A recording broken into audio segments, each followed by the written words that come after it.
జై బోలో గణేష్ మహారాజ్ కి జై. అందరికి దండాలు. ఎట్లున్నారు అందరూ? మంచిగా ఉన్నారులే. మరి నేను మీ ఖతర్నాక్ కవిత. మరి గీయాలని నేను ఎక్కడున్నానో మీ అందరూ చూస్తున్నా. నాగోల్లో ఉన్నటువంటి మన శ్రీ సరస్వతి ఆర్ట్స్ దగ్గరకు వచ్చినాం. మరి ముచ్చట ఏంటంటే గీయాల 100 రోజుల ముందు నుంచే వినాయకుల బొమ్మలు తయారు చేస్తారు. మనకి ఇంకా 100 రోజుల టైం ఉందండి. కరెక్ట్ గీయాల నుంచి చెప్పాలంటే 104 రోజులు ఉంది. మరి వినాయకులు ప్రతి సంవత్సరం కొత్త కొత్త రకమైన వినాయకుడి బొమ్మల్ని తయారు చేస్తారు. మరి ఈసారి ఎట్లా చేస్తారు, ఎటువంటి మోడల్స్ మనకి స్టాక్ ఇక్కడ తయారు చేస్తారు, ఏంది కథ కార్ఖానా ఏందని ఇక్కడ ఉన్న వాళ్ళతో మనం మాట్లాడి తెలుసుకుందాం. మరి ఒక బొమ్మను తయారు చేయడానికి ఎన్ని రోజులు పడుతుంది, వాళ్ళు ఎట్లా ప్రిపేర్ చేస్తారు, అన్ని ముచ్చట్లు వాళ్ళతోనే అడిగి తెలుసుకుందాం. ఎందుకంటే 3 నెలలలో మన వినాయకుడి పండుగ వస్తుంది, మంచిగా అవుతుంది కాబట్టి మరి గా ముచ్చట్లు ఏందో తెలుసుకుందాం గారు. సో ఇప్పుడు మరి మనతో ఇంకొన్ని ముచ్చట్లు చెప్పడానికి శ్రీ సరస్వతి ఆర్ట్స్ ఓనర్ మనతో ఉన్నారు. మరి ఏంటి పోయినసారి అయితే మంచి రెస్పాన్స్ ఉంది, మరి ఈసారి ఎట్లా ఉంటుంది ఏంటి అని అడుగుదాం. నమస్తే అండి, మీ పేరు? నమస్కారం, నా పేరు కాళీ సుమన్ కుమార్. ఓకే సుమన్ కుమార్, చెప్పండి. లాస్ట్ టైం మీరు చేసిన వినాయకులకి మంచి రెస్పాన్స్ వచ్చింది, లాస్ట్ ఇయర్ వినాయక చవితికి. మరి ఈసారి ఏంటి స్పెషాలిటీ, ఎలాంటి కొత్త వినాయకుని చూపిద్దామని అనుకుంటున్నారు? ఈసారి తెలంగాణ ఇక్కడ చాలా ఫేమస్ అయింది మా గణపతి ఇక్కడ తెలంగాణలో. అయితే శ్రీ సరస్వతి ఆర్ట్స్ ఈసారి కూడా మేము కొన్ని విగ్రహాలు సస్పెండ్ గా పెట్టాను. అది ఇప్పుడు ఇంకా నేను రివీల్ చేయలేను, ఇప్పుడు కూడా చెప్పలేను మీ ఛానల్ కూడా. కాకపోతే ఒకటి ఫేమస్ ముంబైలో ఒకటి చింతామణి గణపతి అనేది ఒకటి ఉంది. అది ఈ విగ్రహం ఈ ఫోటో చూపిస్తుంది. సో ముంబైలో ఫేమస్ చించుపోకలి చింతామణి గణపతి. అయితే ఈ విగ్రహం అనేది మేము ఈసారి లాస్ట్ ఇయర్ కూడా ఒకటి చూస్తున్నారు కదా, ఇది ముంబైలో చాలా ఫేమస్ విగ్రహం అంట. ఇది ఈసారి ఇక్కడ చేస్తున్నారు. అయితే లాస్ట్ ఇయర్ కూడా మేము చింతమంది చేశాము, డిస్ప్లే పెట్టాము, చాలా మంచి రెస్పాన్స్ వచ్చింది. ఈసారి కూడా డిస్ప్లే మళ్ళీ పెట్టాము ఇక్కడ, చూపిస్తాను మీరు రండి. ఎంత హైట్ ఉంది సార్? ఇది హైట్ 18 ఫీట్స్. 18 ఫీట్స్. 18 ఫీట్స్ ఉంటుంది.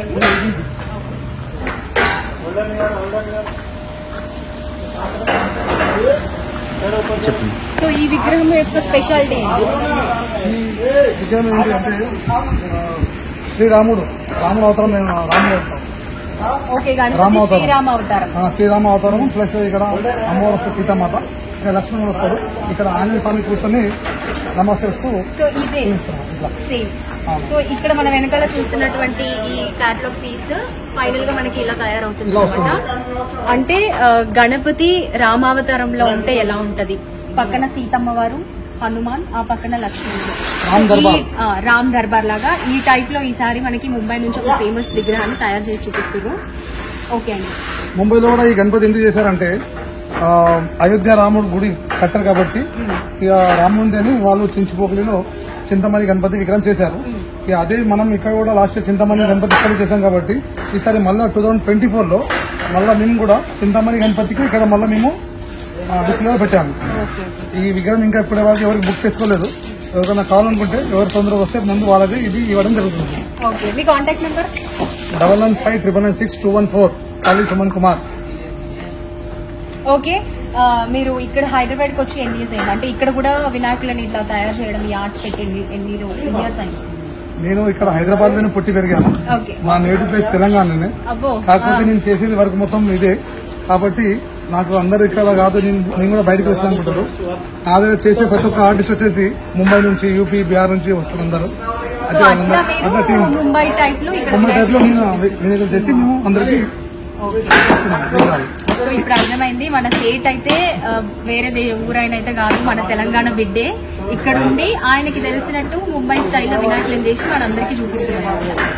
చాలా మంచి సర్వీస్. ఓన్లీ విగ్రహాలు చేసి ఇవ్వడమే కాదు, దారిలో ఎవరికన్నా ఏదైనా డ్యామేజ్ అవుతే కూడా వాళ్ళకు కూడా మేము సర్వీస్ కూడా ఇస్తాము, కంపల్సరీ సర్వీస్. నా దగ్గర మొత్తం స్పెషల్ టీమ్ ఒకటి ఉంటుంది, లాస్ట్ వరకు సర్వీస్ అనేది ఇస్తాను నేను. మామూలుగా ఒక వినాయకుడి బొమ్మ తయారవ్వాలంటే మినిమం ఎన్ని డేస్ టైం పడుతుంది? ఒక్క విగ్రహం రెడీ చేయాలంటే దగ్గర మాకు మొత్తం వితౌట్ పెయింటింగ్ ఒక విగ్రహానికి ఒక 10 days పోతుంది నాకు. వితౌట్ పెయింటింగ్ పెద్ద గణపతి ఫినిషింగ్ తో పాటు మొత్తం రెడీ చేయాలంటే. ఇక పెయింటింగ్ అనుకుంటే ఒక 20 days అలా పోతుంది. అంటే మనం ఒక 1 month లో మొత్తం ఏముంది అంటే పెయింటింగ్, ఆర్నమెంట్స్, పంచ సీరియల్ గా చేస్తాం అన్ని. ఇప్పుడు పిఓపి వర్క్ వస్తుంది, దాని తర్వాత మళ్ళీ ఫినిషింగ్ వర్క్ వస్తుంది లాస్ట్ లో, దాని తర్వాత మళ్ళీ బ్యాక్గ్రౌండ్ సోర్స్ ఉంటుంది, దాని తర్వాత మొత్తం మళ్ళీ పెయింటింగ్ వర్క్, మళ్ళా క్లాతింగ్ వర్క్, ఇమిటేషన్ వర్క్స్ అట్లా ఉంటుంది చివరి. సో ఫైనల్ గా మనకి ఇప్పుడు ఆ వినాయకుడి పండుగ ముందుకంతా మీరు రేట్స్ ఎలా పెడుతున్నారు? ఈసారి 2024 మాకు మార్కెట్ లో బిజినెస్ కోసం కాంపిటీషన్ ఎక్కుందని చెప్పేసి కస్టమర్ కొంచెం ఏమన్నా మా దగ్గర ఇంకా రీజనబుల్ రేట్స్ అడగడానికి కూడా వస్తున్నారు. మేము అలా కూడా ఇవ్వడానికి రెడీ ఉన్నాము. కస్టమర్స్ తో చాలా ఎక్స్పెక్ట్ డబ్బులు చేయకుండా రీజనబుల్ ప్రైస్ లో మంచి మంచి గణపతులు వాళ్ళు తోచినంత బడ్జెట్ లో చేసుకున్నట్టుగా మేము మంచి రేంజ్ లో మంచి మోడల్స్ చేసి ఇవ్వడానికి ప్రయత్నిస్తున్నాము. అంటే ఇప్పుడు ముందే ఇప్పటి నుంచే బుక్ చేసుకుంటే ఏమైనా తక్కువ ఉంటుందా? ఉంటుంది. ముందు నుంచి బుక్ ఒక్క విగ్రహానికి సీజన్ నుంచి ముందు బుక్ చేసుకున్నారు సుమారు 20 నుంచి 30 దాకా డిస్కౌంట్ అనేది ఉంటుంది. 20 నుంచి 30,000. సో ఇప్పటి నుంచి మనము ఒక వినాయకుడు పెద్ద వినాయకుడు కావాలి అని అంటే ఇప్పటి నుంచే బుక్ చేసుకుంటే 20,000 to 30,000 వరకు మనకు డిస్కౌంట్ దొరుకుతుందంట. మరి ఈ ఇయర్ ఎన్ని ఫీట్స్ అంటే మినిమం ఎంత ఫీట్ దేవుడిని మీరు తయారు చేస్తున్నారు? ఈసారి మా దగ్గర 2024 విగ్రహాలు మా దగ్గర 10 ఫీట్ల నుంచి 25 ఫీట్ల వరకు విగ్రహాలు అనేది నేను ఇక్కడ వర్క్ షాప్ చేస్తున్నాను. నేను లాస్ట్ ఇయర్ ఒకటే వర్క్ షాప్ ఉండే, ఇప్పుడు నా పక్కన ఇక్కడ ఇంకా ఓపెన్ ప్లేస్ ఉండే అది కూడా ఆక్యుపై చేసుకున్నాము. దాన్ని కూడా మేము కొత్త షెడ్ వేసి మళ్ళీ కొత్త కొత్త విగ్రహాలు అనేది దాంట్లో మేము పెద్ద హైట్ చేయడం జరిగింది. కాబట్టి నేను బయట లాస్ట్ ఇయర్ రిలీజ్ చేశాను ఒకటే చేశాను గన్ఫౌండరీలో పెద్ద గణపతి. అయితే ఈసారి మేము అక్కడ బయట ఎక్కడ చేయట్లేదు, ఓన్లీ వర్క్ షాప్ చేస్తున్నాం. సో మొత్తానికి స్టార్టింగ్ 10 ఫీట్స్ నుంచి 25 ఫీట్స్ ఉంటుంది. ఇప్పుడు మనకి 25 ఫీట్స్ లో వస్తుందా? ఇది బ్యాక్గ్రౌండ్ తో కలుపుకొని మనకు 22 ఫీట్స్ ఉంటుంది. దీనికి మేము ఫోల్డింగ్ సిస్టమ్ అట్లా చేసి ఇస్తాం. 18 ఫీట్ లో గణపతి మాత్రం వెళ్ళిపోతుంది బయట. సో మొత్తానికి ఈ 2024 లో మనకి స్పెషల్ వినాయకుడు అంటే చిన్న సస్పెన్స్ ఉంది. మరి ఆ సస్పెన్స్ ఏంటో ఎప్పుడు రివీల్ చేస్తారు? ఏంటి మేము మళ్ళీ వస్తాం ఒక 10 days తర్వాత రివీల్ చేస్తాం. ఓకే, మళ్ళీ 10 రోజుల తర్వాత మళ్ళీ వద్దాం ఈ సెట్ దగ్గరికి. మరి ఆ సస్పెన్స్ ఏంటో ముందుగా మనమే వచ్చి రివీల్ చేద్దాం. మరి అంటే దాని గురించి హింట్ కూడా ఏమి ఇయ్యారా? ఆ దేవుడి గురించి ఎలా చేస్తున్నారు ఏంటి అని? తెలంగాణ ట్రెడిషన్ కి సంబంధించి ఉండదు. అయితే అర్థమైంది.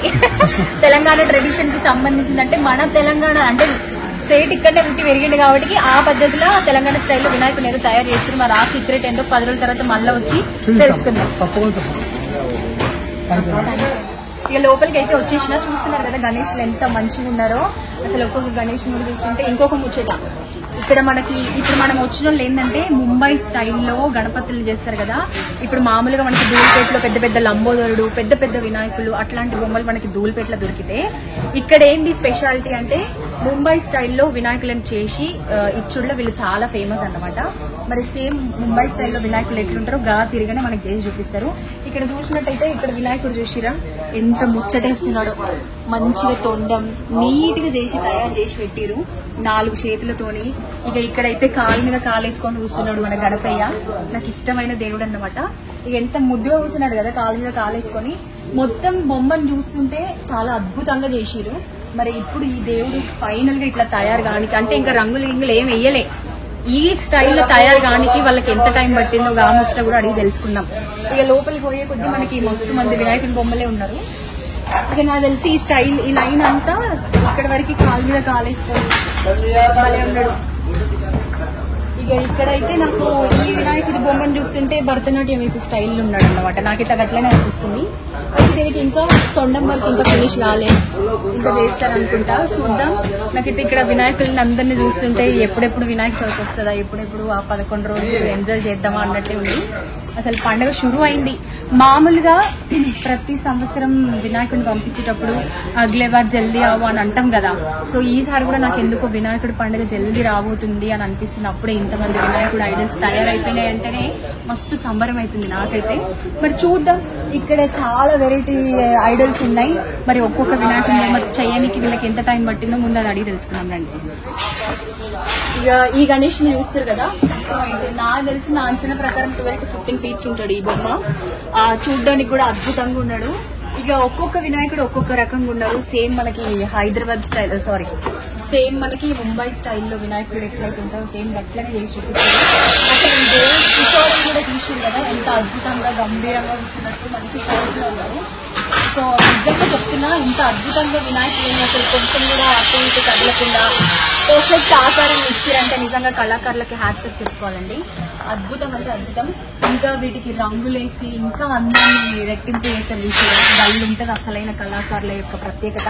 మరి అక్కడ చూసినట్లయితే ఇంకా మస్తు ఉన్నాయి మనకి ప్రతి ఒక్క వినాయకుడు ఒక్కొక్క అంటే మనకి చూడడానికి ఒకేలాగా ఉన్నాయి, కాకపోతే ఒక్కొక్క వినాయకుడు ఒక్కొక్క డిఫరెంట్ స్టైల్లో కూర్చున్నాడు అన్నమాట. ఒక దగ్గర కాలు మీద కాలేసుకొని, ఇంకొక దగ్గర భరతనాట్యం పోజ్, ఇంకొక దగ్గర ఇలా, ఇంకొక దగ్గర ఇట్లా అద్భుతంగా అసలు వాళ్ళ ఆకారాలు చెప్పడం, వాళ్ళు చేసిన డిఫరెంట్ ఆకారంలో వేసి నిజంగా మస్తు అనిపిస్తుంది కదా. మరి నాకైతే నిజంగా అప్పుడే వినాయక చవితి వచ్చేసింది. 100 రోజుల ముందే వినాయక చవితి వస్తే ఎట్లుంటది పండుగ అట్లుంది నాకైతే. ఇక మొత్తానికి ఇట్లా వేసిరు.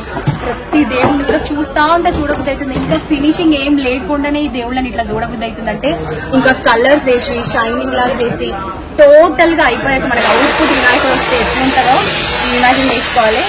చూద్దాం ఇంకా లోపల ఎన్ని వినాయకుడు బొమ్మలు ఎంత మంచిగా తయారు చేస్తున్నారని చూద్దాం. ఇక్కడ చూసారు కదా మా బొజ్జ గణపయ్యని. అసలు ఒక్కొక్క గణపయ్యని చూస్తుంటే ఇక్కడ నుంచి ఇష్టం పోతుంటే లేదు. ఇంకా ఇక్కడ మనం చూసే గణపయ్యనేమో ఫస్ట్ కోటింగ్ ఉన్నాడు, రెండో కోటింగ్ కలర్ వేస్తారన్నమాట. కలర్ వేస్తారు, మూడో కోటింగ్ ఇంకొక కలర్ వేసి డిఫరెంట్ ఎక్కడెక్కడ ఏమేమి కలర్స్ ఏంటి అని చెప్పి కలర్లు వేసినాక ఫైనల్ గా మనకి పంచ కట్టడాలు, డిఫరెంట్ ఆర్నమెంట్స్, నగలు, ఫైనల్ గా మనకి అవుట్పుట్ బొట్టు, కలర్, కాటుక, చేతికి మన గోరింటాకు పెడతారు కదా, ఆ విధంగా డిఫరెంట్ గా మొత్తానికి మనకి ఫైనల్ గా దేవుడిని తయారు చేసి ఇస్తారు. అసలు ఇక్కడ ఒక ముచ్చట చెప్పాలి, కళాకారుడు ఒక బొమ్మను చేసుడంటే మామూలు మాట కాదు.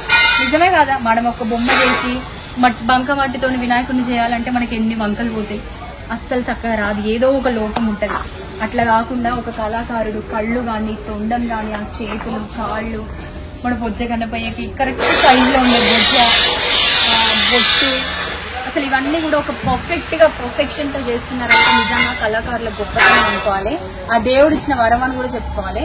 మొత్తానికైతే వినాయకులు అందరూ మంచిగా డిఫరెంట్, చూడడానికి దేవుళ్ళు అందరూ ఒకే లెక్క కనబడుతున్నారు, కానీ దగ్గరికి పోయి చూసేదాకా తెలియదు ఒక్కొక్క దేవుడు ఏ స్టైల్లో కూర్చున్నాడు, ఎంత డిఫరెంట్ గా ఉన్నాడు. అసలు ఈ దేవుడికి పెద్ద తేడా లేదు అనుకుంటాం, కానీ అబ్జర్వ్ చేసి చూసినట్లయితే చేతులు ఇట్లా, కాలు సగం ఆ విధంగా ఉన్నాయన్నమాట. ఇంకా మొత్తానికి మనం కలర్ చేసినాక చూస్తే దేవుడు దగ్గర కూర్చోవాలనిపిస్తుంది, అట్లా ఉంటది. ఇక మొత్తానికైతే మనకి ఈ ఫస్ట్ కోటింగ్ లోనే ఉన్నారు. ఇంకా మనకి 100 రోజుల టైం ఉంది కాబట్టి చిన్నగా ఇక మామూలుగా ఇయ్యాల రేపు ఎట్లుందంటే గల్లీకో వినాయకుడు అయిపోయిండు. చిన్న పొరలు కూడా చందాలు అని చెప్పి చందాలు వసూలు చేసి చిన్న వినాయకులను కూర్చోబెడుతున్నారు. గట్లా గల్లీకో వినాయకుడు అయిపోయిండు. అందుకే వినాయకులు తయారు చేసి కూడా మస్తు ఎక్కువ మంది. సో ఇప్పుడు మన పక్కనే ఒక పిల్లగాడు ఉన్నాడు, ఆ పిల్లగాడిని అడుగుదాం ఇక్కడ ఏం చేస్తావు, ఏంటి కథ, వినాయకులను ఎట్లా తయారు చేస్తారు ఏంటని కొన్ని అడుగుదాం. బాబు నీ పేరు? సిద్ధు. ఇక్కడ ఏం చేస్తావు నువ్వు? పని చేస్తావు. ఏం పని చేస్తావు? అంటే అవన్నీ ట్రైనింగ్ చేస్తారు కదా, క్రాస్ చెక్ చేస్తారు, డామేజ్ ఉండాలి. అంటే ఇప్పుడు గణపతిని ప్రిపేర్ చేస్తావా నువ్వు? లేదేమన్నా డామేజ్ ఉంటాను ఆర్డర్ చెప్పాను. ఓకే, ఇప్పుడు నీకు ఇక్కడ గణపతిని ఇట్లా రెడీ చేసి నీకు ఒక అవకాశం వచ్చింది అంటే వినాయకుడికి సంబంధించిన పని చేయాలంటే ఒక వరం. నువ్వు ఎట్లా ఫీల్ అవుతున్నావు ఇలాంటి దాంట్లో పని చేసి? మంచిగా ఫీల్ అవుతుంది. చేస్తావా మంచిగా వినాయక చవితి? ఎన్ని రోజులు ముందు నుంచి? 25 days. ఎన్ని ఇంచుల వినాయకుని పెడతావు? 10 to 15. ఇక్కడ నుంచే తీసుకుంటావు ఫ్రీగా? నీకు ఫ్రీ ఏం లేదా? అమౌంట్ కొంచెం తక్కువ చేస్తా. మళ్ళీ నేను వస్తాను, నాకు కూడా కావాలి. తక్కువ చేస్తావా? చేస్తావు. ఎంత చేస్తావు? సరే ఇప్పుడు ఈ బొమ్మకి ఎంత ఉంటుంది చెప్పు? అప్పటి వరకు వచ్చేసరికి 85,000. నేను వచ్చి నాకు అదే కావాలంటే ఎంతకి ఇస్తావు? అప్పుడు మీరు అడిగేదాన్ని బట్టి. అప్పుడు నేను 20 కడుగుతావా? మరీ సరే, నువ్వైతే ఏదైనా డ్యామేజ్ ఉందా లేదా అని చూస్తావు. మామూలుగా ఒక వినాయకుడు తయారు కావడానికి ఎన్ని రోజులు టైం పడుతుంది? ఒక వినాయకుడు పడుతుంది ఒక 1 month. 1 month పడుతుంది. ఓకే, మొత్తానికి ప్రిపేర్ కావాలి. సో ఇప్పుడు వరకు ఎన్ని వినాయకులను తయారు చేసారు? ఇప్పటి వరకు అంటే కౌంట్ చేసుకోలేదు.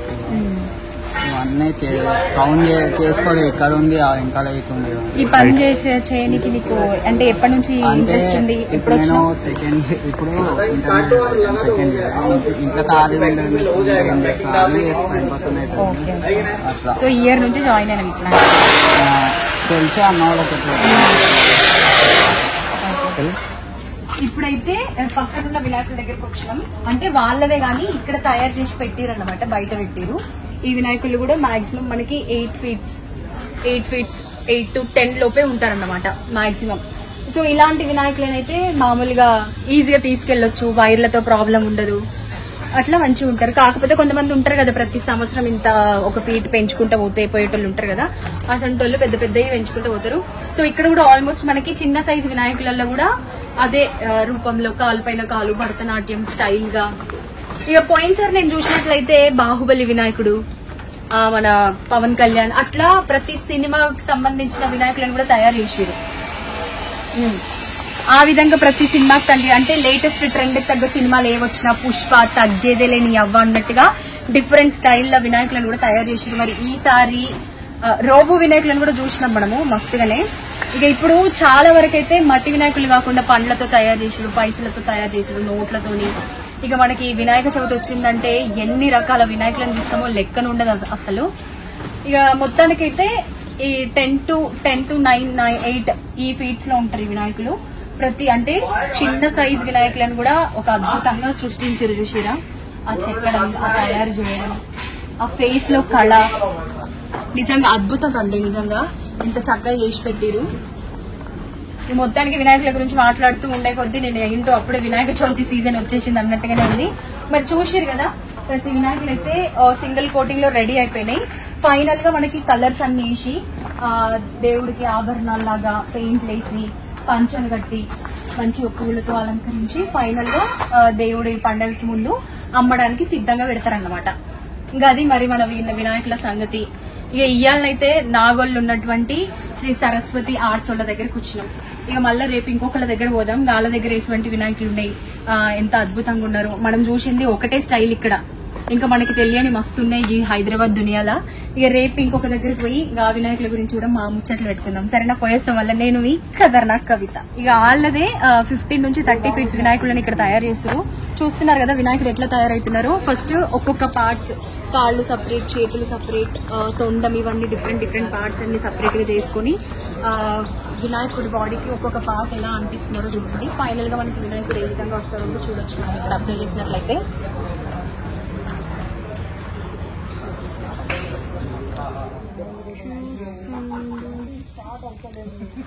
గీ అన్నమాట ఇవాళ నాగోల్ శ్రీ సరస్వతి ఆర్ట్స్ వినాయకులు తయారు చేస్తున్నటువంటి కళాకారుల ముచ్చట్లు. మరి ఇంకా మస్తు అంటే మన తెలంగాణ దునియాల మస్తు వెరైటీ వినాయకులను తయారు చేస్తారు కదా. మరి ఇక్కడ కాకుండా వేరే ప్లేస్లలో కూడా మరి ఎలాంటి వినాయకులను తయారు చేస్తారు, ఏంటి కథా కార్ఖానాన్ని ఇంకొక చోటుకి పోయి ఆ వీడియో కూడా చూపిస్తా. అప్పటిదాకా మీరు మా ఛానల్ ని లైక్ చేయరు, షేర్ చేయరు, సబ్స్క్రైబ్ చేయండి, అట్లనే కమెంట్ కూడా పెట్టండి. ఇంకొకటి గంట ఒకటి మాత్రం అస్సలు మర్చిపోద్దు. పోయేస్తాం వల్ల నేను మీ ఖతర్నాక్ కవిత.